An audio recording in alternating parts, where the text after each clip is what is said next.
Ah, Paris. What could make one of the most amazing and beautiful cities in the world even more fun to visit? Perhaps some knitting stores? Well, let's go. Hi, I'm Melanie, and you're watching Yarn Journeys.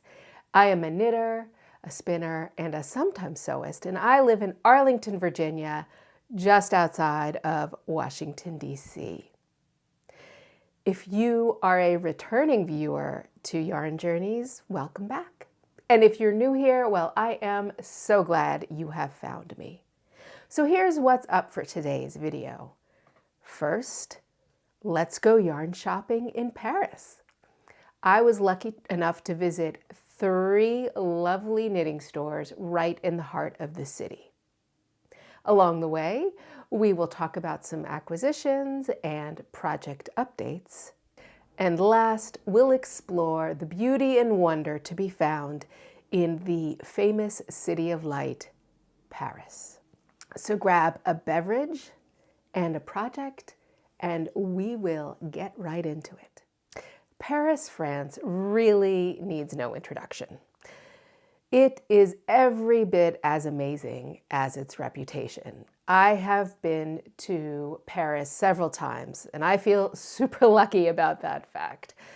I love taking in the museums, the architecture, the food. Oh, the food is really good. It is just wonderful to be there. But how are the knitting stores? Well, let's go find out. First up is Les Tricoteurs Volants. It is a lovely little yarn shop in the 10th arrondissement, not far from both the Gare de l'Est and the Gare du Nord. I first heard about this yarn shop through Franklin Habit. I follow his feed on Instagram and his blog posts that come up through Modern Daily Knitting. And he talks about this yarn shop frequently, and I believe he also does the windows there. This knitting store struck me as sort of an old apothecary shop that had been turned into a yarn emporium.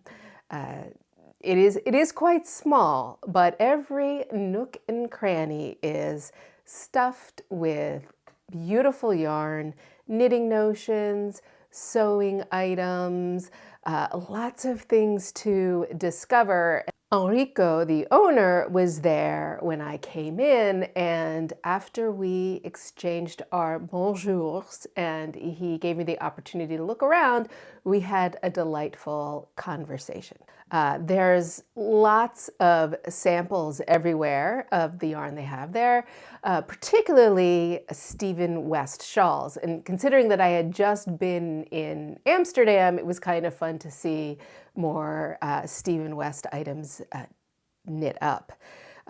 There is a very well edited selection of yarn that will please even the most discriminating knitter. The brands I saw there were the Fiber Company, BC Garn, Manos del Uruguay, Cisia, which is an Italian yarn, and French stalwart Fonti, as well as Cowboy Blues, which comes from faraway South Africa. I saw a wonderful collection of knitting notions and accoutrements. In particular, the mood needle cases caught my eye. I had heard tell of them, but hadn't had the opportunity to look at them up close. And well, I had a hard time not drooling over them. They are really nice, and I'm going to be watching out for them in the future. They also have a nice assortment of Chiagu needle sets, both the shorties and the interchangeable needles, and in the window there was even a Chiagu yarn ball holder. The store was really packed full, as I said, every nook and cranny, and I wish I had taken more pictures. But there is something about being in Paris that makes one want to be on your very best behavior. Maybe I'm just sort of self-conscious as a gauche American with poor French, but I didn't want to be the sort of intrusive YouTuber as people were coming in the store, kind of there with my camera going all the way around. So I tried to get a good sense of the shop so I could share it with you. So here's what I got at Les Tricoteurs Volants. So first, I did purchase this lovely project bag, simple tote bag with Les Tricoteurs Volants logo. Hopefully you can see that, with the two angels clutching needles stuck into a ball of yarn. While I was talking to Enrico, the owner, I was struck by the beautiful baby alpaca that was hanging out on the counter. And I just, it's so beautiful, soft. This is BC Garn Baby Alpaca. And just look at the heathering in this color green. Isn't that beautiful? And I also got this beautiful sort of lilac color. And it has got very light heathering. I'm seeing some sort of more fuchsia popping in there.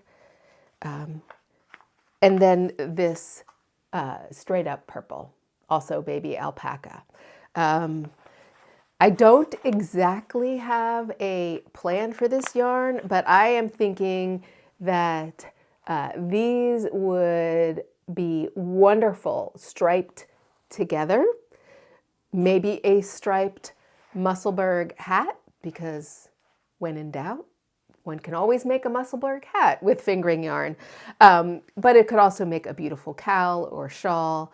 Anyway, I am very glad to add these to my collection.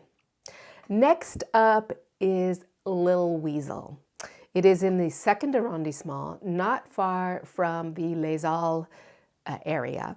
And it is in the Passage du Cerf, which is one of those covered arcades that Paris is famous for.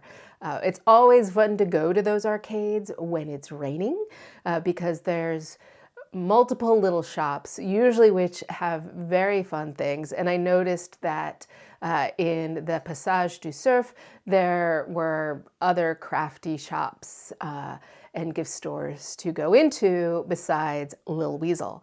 Now, Lil Weasel is actually split between two small shops that are right across from each other. So one shop has a lot of the Rowan and the Fonty, and I would call it sort of more their sort of sweater yarn area, or the yarns where it's sort of more the commercial yarns. And on the other side, there seemed to be more of a focus on hand-dyed yarn, and there was also a fair bit of fabric and sewing notions. Once again, because these shops are small, they are stuffed to the gills. There's every nook and cranny is filled with some sort of yarn and knitting notion. I saw La Bien Aimée there, of course, a lovely and broad selection of La Bien Aimée. There was Fonty, of course, that French stalwart, and Durum Natura, which is also French. But there were many British yarns as well, such as Cardiff Cashmere, Rowan, the Fiber Company, and I also saw German brands such as Lang and Gusto Wool. And Lil Weasel also has its own hand-dyed. Now, the last time I was in Paris, which had been December of 2021, I visited Lil Weasel and I bought a whole bunch of skeins of Julie Asselin yarn, which is actually knit up into this night shift, which happens to be right there. I had mistakenly thought the yarn was French because Asselin looked like a French last name. And actually that's not wrong, but Julie Asselin is actually from Montreal. But you know, no matter, because as I am coming to see, and you probably are too, yarn is truly international and you can almost find everything everywhere. Almost, but not quite. Lil Weasel also has a beautiful selection of knitting notions and sewing supplies, and I found these little drawstring knitting bags highly entertaining. Of course, I couldn't leave without making a few acquisitions, so here's what I got at Lil Weasel. I got these fun scissors, hopefully you can see well, that look like a Russian doll, and they are painted differently on the front and on the back, because I'm finding you cannot have too many little snips. The other things I got in terms of wool is, well, I got another skein of the Gusto wool Carmen to be friends with the skein I got in Amsterdam. Well, and why did I need another skein of Gusto wool Carmen sock wool? Because red. I think this is going to be fun. Pair of socks. I also got this Lil Weasel sock yarn in the color Hocus Pocus. I just loved the brightness of this fuchsia toned light purple yarn. I just really liked the color, and so it came home with me. So the third and last yarn shop I visited was Une Maille à l'endroit, and I hope I pronounced that okay. There are actually 4 stores of Une Maille à l'endroit within the city of Paris, and a 5th just outside of the city limits in Neuilly-sur-Seine. So wherever you happen to be staying in Paris, if you're visiting, there is likely going to be Une Maille à l'endroit near you for you to visit. I visited the one in the 17th arrondissement, not far from Parc Monceau on the Rue de Lévis. What was super fun is the route that took me to this yarn shop had me walk through a block of sort of a market street with cheese shops and French pastry shops and grocers. And so it was so much fun to be walking through that scene of Parisians gathering their supplies for their cooking later in the evening. I found Une Maille à l'endroit to be a lovely local yarn shop stuffed full with yarn to please any knitter of any ability. The range of brands and prices was, shall I say, a bit more inviting. The brands that were featured there were Rowan, again, Lang, and Katya, as well as Fonty, again, that French brand that is sold in almost all the yarn shops in France, or so I saw. I did a little research, and I think the way to think of Fonty, which is not easily found in the United States, if at all, is that it's kind of the French version of Barocco, in that the brand has actually been around in one form or another for over 100 years. And the company puts out a lot of different kinds of yarns in different fibers, in different weights. So almost every possible combination of yarn weight, fibers, and so forth is available through the Fonte brand at a very competitive price. I had really had a lovely time walking around this shop, taking in all the different yarns. Once again, I did not get as much footage as I perhaps would like to, partly because I didn't want to disturb the people who were having a knitting lesson there, seeing someone, with their camera, going around the store, and then you have to duck if you don't want to be in the shot. I did have permission to take pictures, but I just, I didn't want to be disruptive. But I did see many things that caught my eye. First, I saw this amazing Katia cotton wool fuzzy mix. I think it may have been a blown yarn. I'm not sure. And one of the people who worked there came up to me to help, and I did begin the conversation in French, and after I began to struggle with vocabulary, I found out that she had been indulging me in speaking French with me, and she asked me if I'd rather speak English, and I went, phew, thanks. So anyway, sadly, they didn't have a sweater's quantity of that color in that yarn, but she directed me over to this Katia Concept Alpaca Silver. And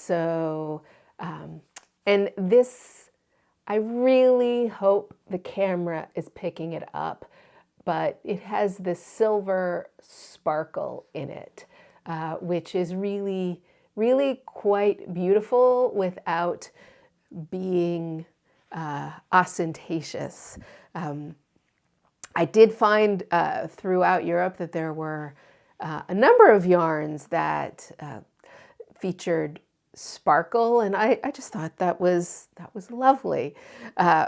So I bought a sweater's quantity of this beautiful alpaca purple. I guess I was in a purple mood when I was in Paris. Anywho, I got a sweater's quantity, and I am thinking that this yarn wants to be a Cumulus blouse, that V-neck sweater that PetiteKnit designed. Now, this is once again a yarn that's alpaca and polyamide with a little bit of polyester sparkle in it. The Cumulus blouse is knit with, once again, fingering with a yarn of mohair silk. So the suggested gauge on this makes me think that this yarn can stand in for a worsted weight, or the gauge that the Cumulus blouse calls for. Well, we will swatch and see, but that's what I am hoping this yarn will be. By the way, if you are enjoying this episode of Yarn Journeys, please do hit that like button. It will really help people just like you find the channel and the episode so they can enjoy it too. I also want to mention the Parisian hand dyer Les Petits Points Parisiens.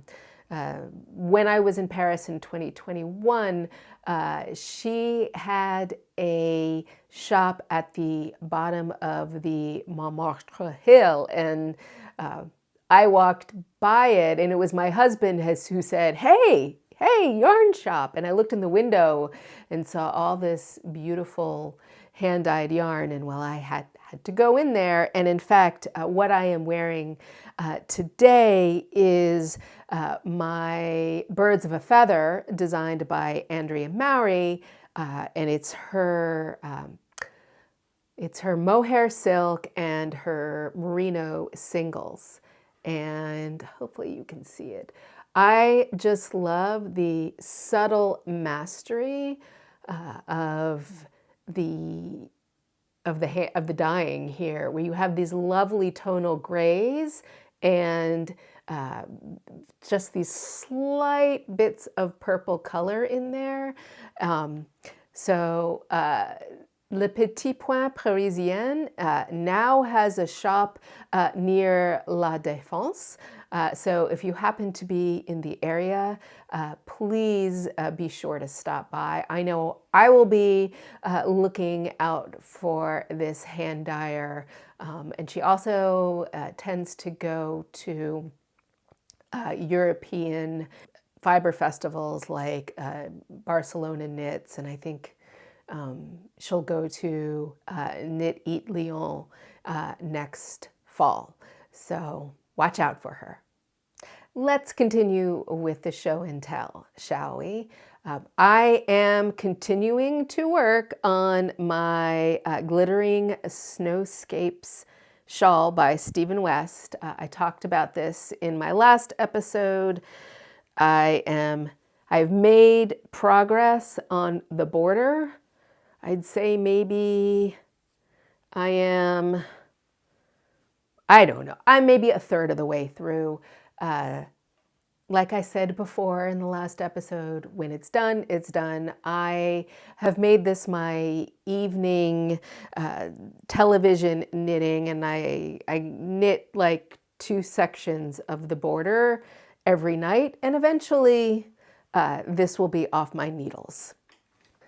I did finish my Cynar hat as part of the Knitting Posse Thea Colman knit along. Here it is. I think it is really beautiful, but it is too big, I think. It's just a bit slouchy here. I'll put it on. So, I mean, I could be like that character on Fat Albert that pulls it down over their eyes, but I mean, so it's quite slouchy. It does cover the ears, and it's warm. It's not how I like my hats to fit, but you know, I learned my lesson here.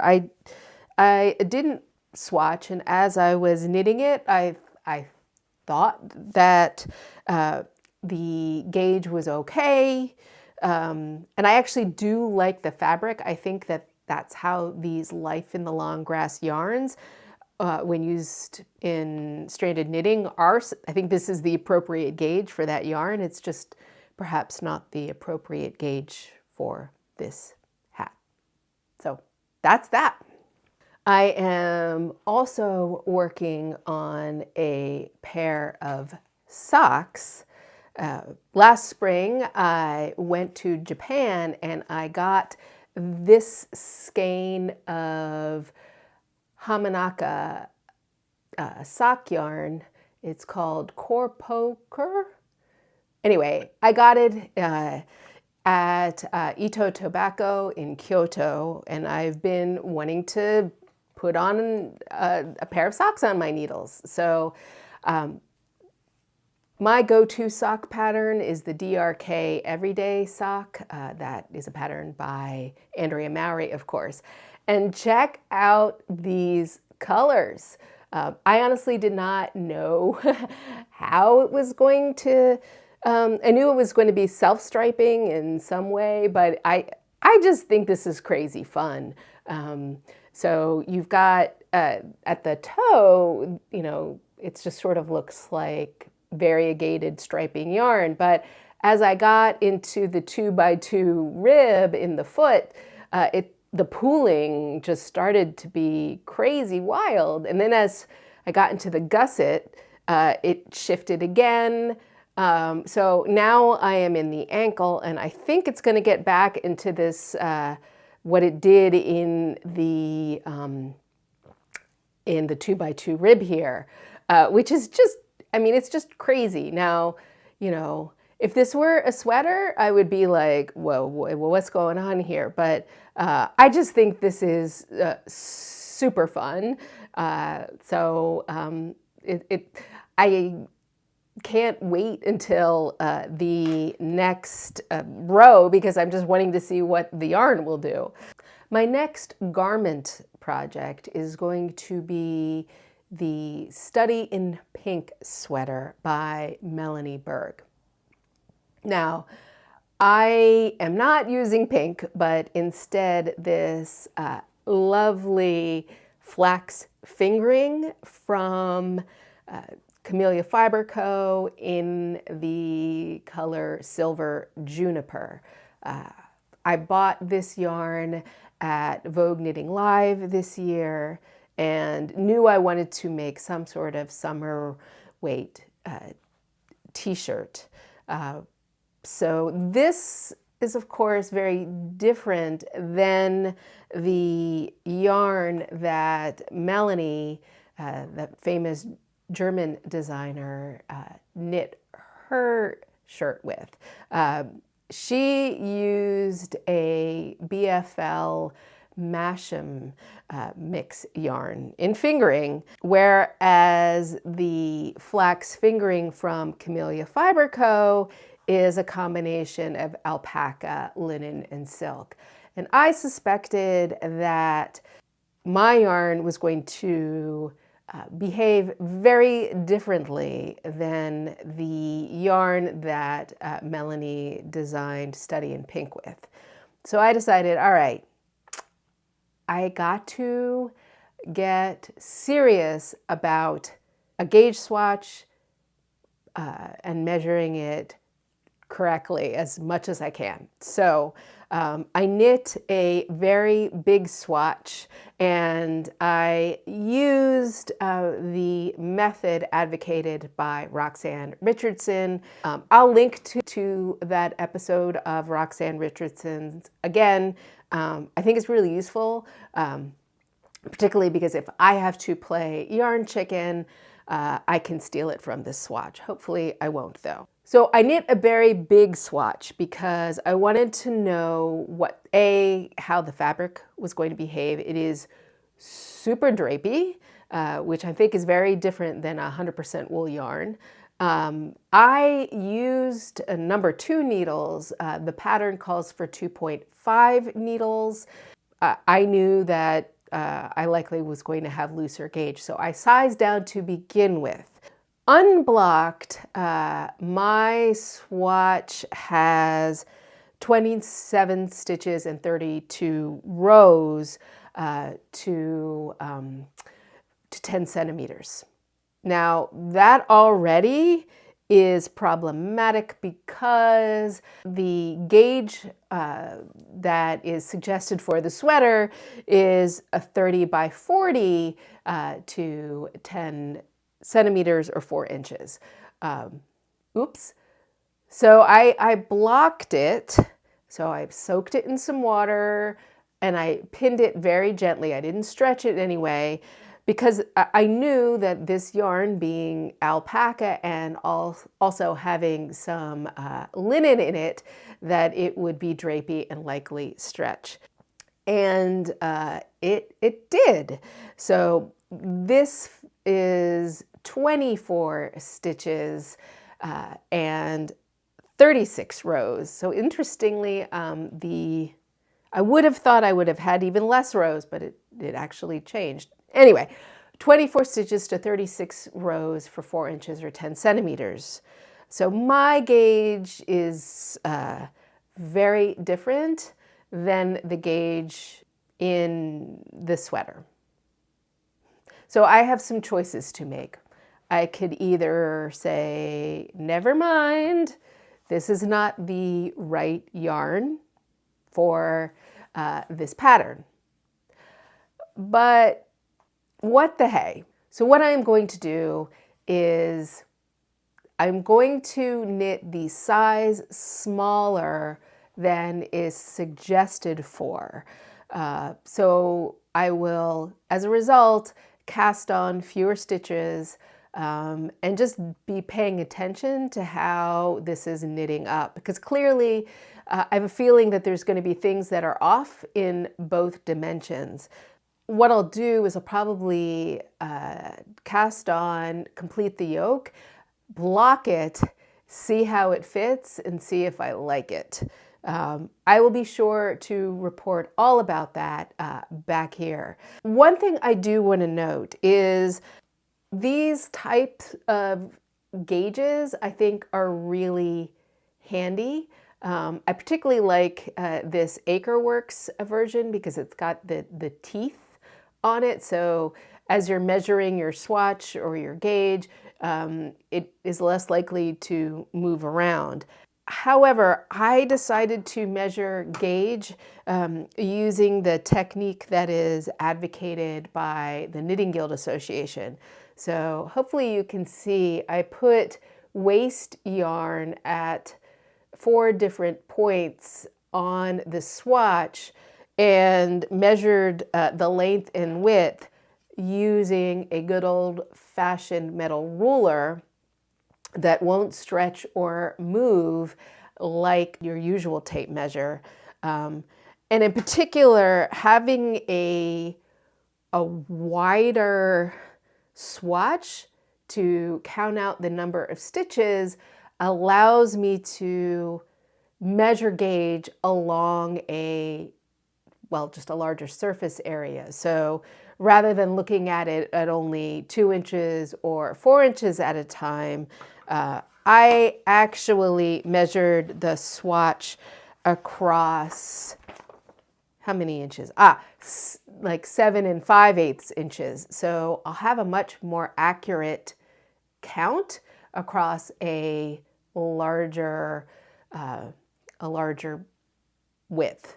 And I'm going to be curious to see whether my effort to be super accurate in my swatch here actually pays off in accurately predicting the gauge I get as I finish the garment. We'll see, and I will let you know. Want to see some more of Paris? Of course you do.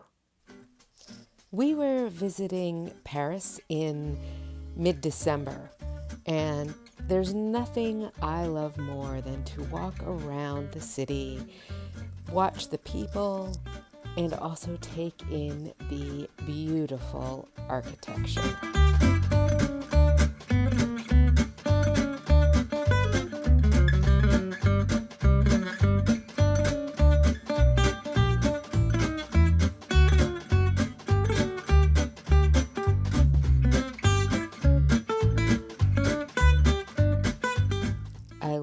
Looking at the French cheese shops and how they display everything, and also the pastry shops.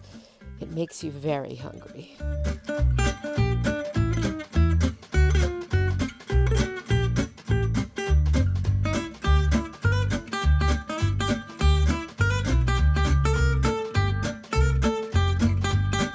Not far from where we were staying, near the Rue de Batignolles, there was a Saturday market, and it was so fun to see the locals doing their shopping. I love looking at the creative displays of fresh fish.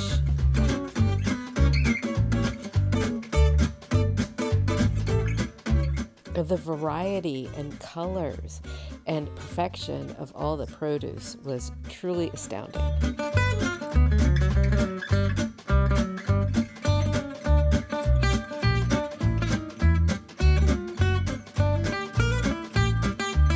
This well-behaved Parisian dog was dutifully waiting for its owner. So cute.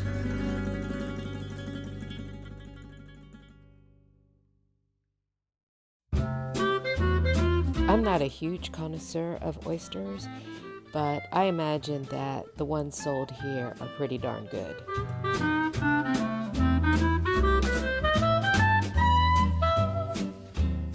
My husband and I love Parc Monceau, where we can do some running laps as well as take in the beautiful gardens and ducks.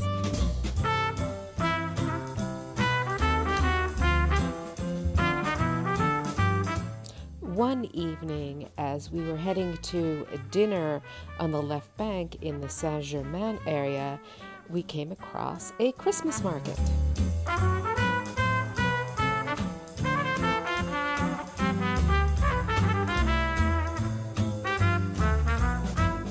There were lots of tourists as well as Parisians looking at the gifts and the treats.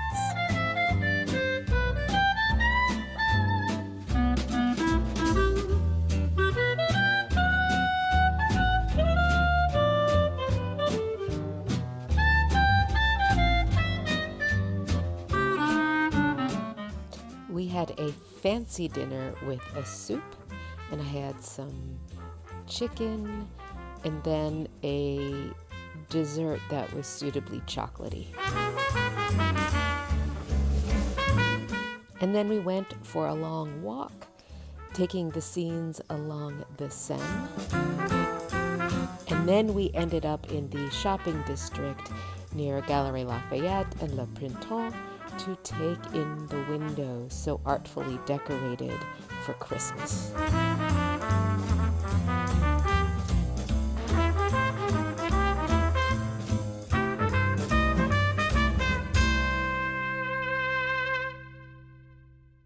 So that was Paris. But stay tuned, because I am about to go on a very different sort of trip to a very different sort of place. But of course, there will be knitting and visits to yarn shops. You won't want to miss this one, so please be sure to subscribe. Until then, thanks so much for watching this episode of Yarn Journeys.